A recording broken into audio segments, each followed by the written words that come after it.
दुसऱ्या महायुद्धाच्या वेळेस हिटलरनी अनेक ज्यू लोकांना छळ छावण्यांमध्ये डांबलेलं आपल्याला माहितीच आहे. तिथे परिस्थिती एवढी वाईट होती की आत गेलेल्या प्रत्येक 100 लोकांमधले फक्त 5 जणच बाहेर येऊ शकले. विक्टर फ्रँकल नावाचे त्या काळचे एक प्रसिद्ध सायकॅट्रिस्ट सुद्धा अशा छावण्यांमध्ये डांबले गेले होते. त्यांनी तिथे तब्बल 4 वर्ष काढली आणि त्या काळात त्यांनी मानवी मनाचा खूप सखोल अभ्यास केला आणि नंतर त्यावरती आधारित त्यांनी काही पुस्तकं लिहिली, काही थेरपीज डेव्हलप केल्या ज्या जगप्रसिद्ध झाल्या. त्यांनी निष्कर्ष असा काढला की कठीण परिस्थितीत सुद्धा तीच लोक तग धरून राहतात ज्या लोकांना वाटत असतं की माझ्या आयुष्याला काहीतरी अर्थ आहे.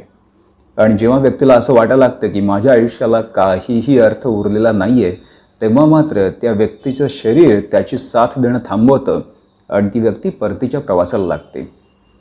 आपल्याकडचंच एक उदाहरण घ्यायचं झालं तर PV नरसिंह राव. कोण होते ते?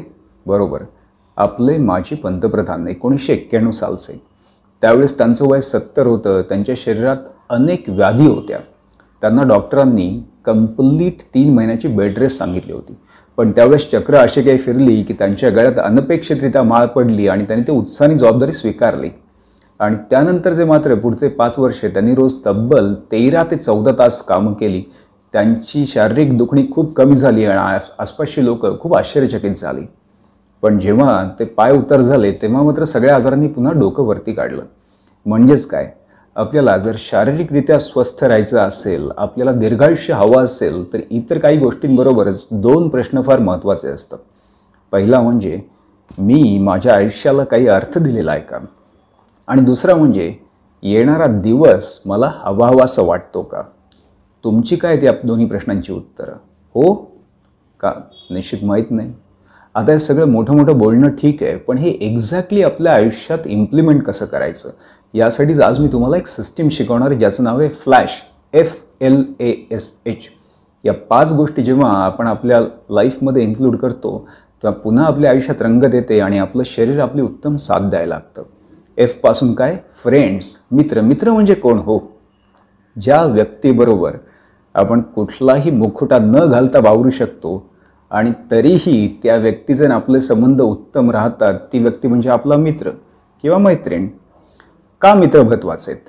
1976 सालीच एक रिसर्च झाला, त्याच्यामध्ये असं सापडलं की जी व्यक्ती फारशी हेल्थ कॉन्शियस नाही आहे, जी लोक थोडीफार व्यसनं करतात पण ज्यांचा मित्रपरिवार खूप उत्तम आहे, अशी लोक जास्त जगतात. कोणापेक्षा?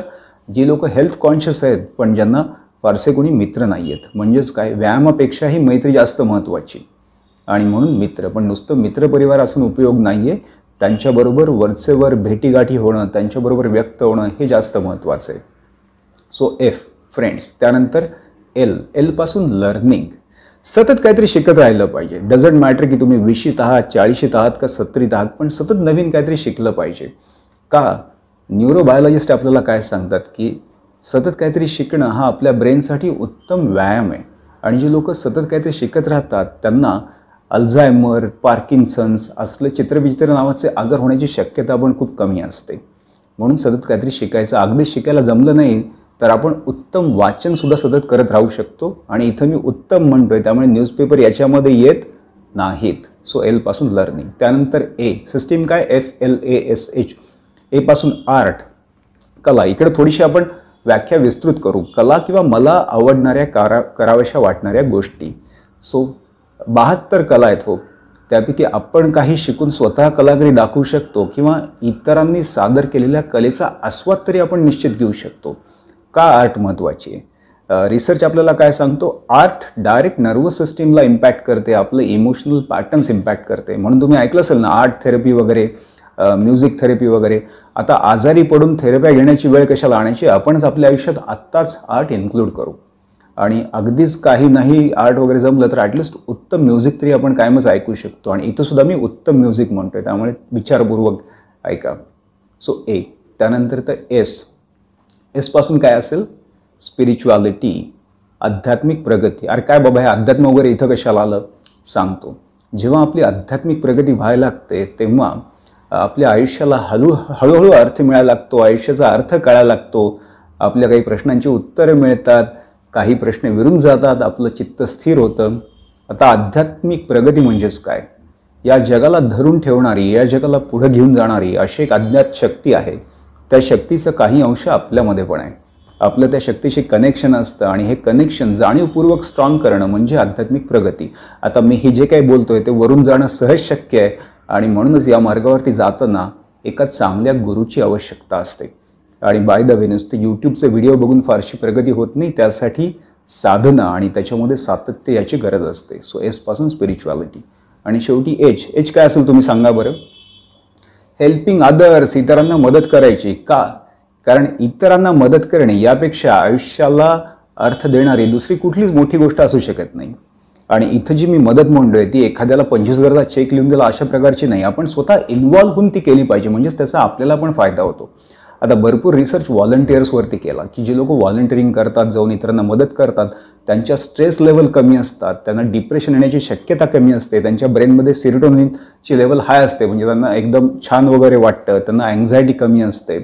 सो अनेक फायदे आहेत इतरांना मदत करण्याचे. सो ही झाली फ्लॅश सिस्टीम, FLASH. आता आपण क्विकली तुमचा फ्लॅश स्कोअर काढूया. एका कागदावरती एकाखाली एक लिहून काढा आणि प्रत्येकाला 20 पैकी मार्क द्या आणि शेवटी टोटल करा. तुम्हालाच तुमचा स्कोअर कळेल की काय बाबा, काठावरती पास का फर्स्ट क्लास का डिस्टिंक्शन.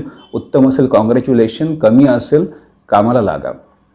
आता काही जण म्हणतील की अरे हे सगळं तुम्ही मोठ्या गप्पा मारल्या, इथं रोजच्या रगाड्यात श्वास घ्यायला वेळ नाही, हे सगळं करायचं कसं? त्यासाठी क्विकली एक मॅजिक ट्रिक मी तुम्हाला शिकवणार आहे.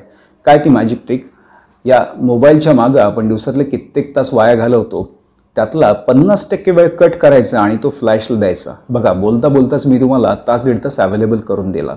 मंडळी, करायचं नसेल तर काहीच होत नाही, पण एकदा का आपण करायचं ठरवलं तर आपण काहीही करू शकतो. All the best.